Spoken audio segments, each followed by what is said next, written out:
तो जिन दिन press conference हो रही से वही दिन मैं बोले रहा हूँ कि बस्तर के ऊपर अगर कोई पिक्चर बना सकते तो ये मन बना सकते हैं। और 4 साल 5 साल के मेहनत आज पर्दे पर देखे हैं नमन, कमाल की मूवी बने हैं। मैं सबो झनला बोलूँ छत्तीसगढ़ से कि ये पिक्चर ला जरूर देखूँ। आप मन हमेशा बोलते हो कि वही लव स्टोरी में लव स्टोरी है, लेकिन कौन से कहाँ से चालू होते लव स्टोरी और कहाँ जाके पिक्चर खत्म होते। ये एक कमाल के नक्सलवाद ला लेकर के और एक बहुत पॉजिटिव अप्रोच के साथ में ये फिल्म बने हैं।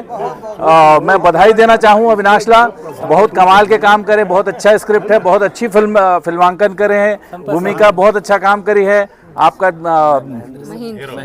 महेंद्र जी ने कमाल का काम किया। सतीश भैया बोल ही रहे थे कि पिक्चर खत्म होते तक दोनों से प्यार हो जाता है।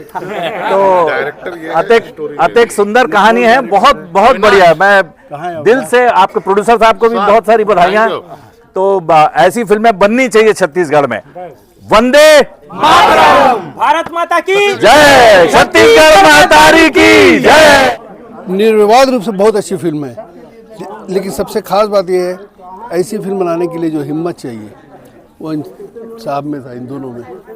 क्योंकि ऐसी फिल्म बनाने के लिए हिम्मत चाहिए, हिम्मत की बात है, जिसमें आप नक्सलवाद को खुल के दिखा सको कि नक्सलवाद को दिखाओ और उनको बताओ कि तुम लोग गलत काम कर रहे हो। ये कहने का साहस चाहिए और ये साहस इसमें है, इन दोनों में। इसके लिए इनको बहुत बहुत धन्यवाद, बहुत बहुत शादीवाद। बस्तर पे बाहर के लोगों ने आके बहुत सारी फिल्में बनाई, यहाँ भी बनी है फिल्में, लेकिन बस्तर के लोग अगर बस्तर पे बात कर रहे हैं और इस तरीके से कर रहे हैं कि इस वक्त एक दौर चल रहा है कि हमारे गृह मंत्री ने भी कहा कि टारगेट दिया मार्च में नक्सलिज्म को खत्म कर देंगे। इसमें एक समस्या उन्होंने उठाई है और उसका निदान भी दिया है कि इन सब चीज़ों से कोई फायदा नहीं है। तो मेरा ख्याल है कि वहाँ के रहने वाले लोगों ने जो फिल्म बनाई है, ये फिल्म निश्चित रूप से प्रभावित करती है और ये बताती है कि बस्तर खाली जो है वो प्रेम से भी भरा हुआ है और अपने लोगों को एक राह दिखा रहा है कि भाई आप लोग आओ और अब समर्पण करो और मुख्य धारा में जोड़ो। तो मैं अपील करूंगा कि ऐसी फिल्मों को प्रोत्साहन मिलना चाहिए।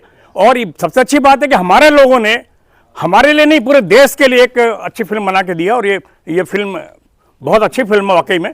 तो मैं बधाई देता हूं हमारे प्रोड्यूसर को, डायरेक्टर को, इनकी हिम्मत को भी, और बाकी जनता से अपील करूंगा, बाकी दर्शकों से अपील करूंगा इस फिल्म को जरूर देखें।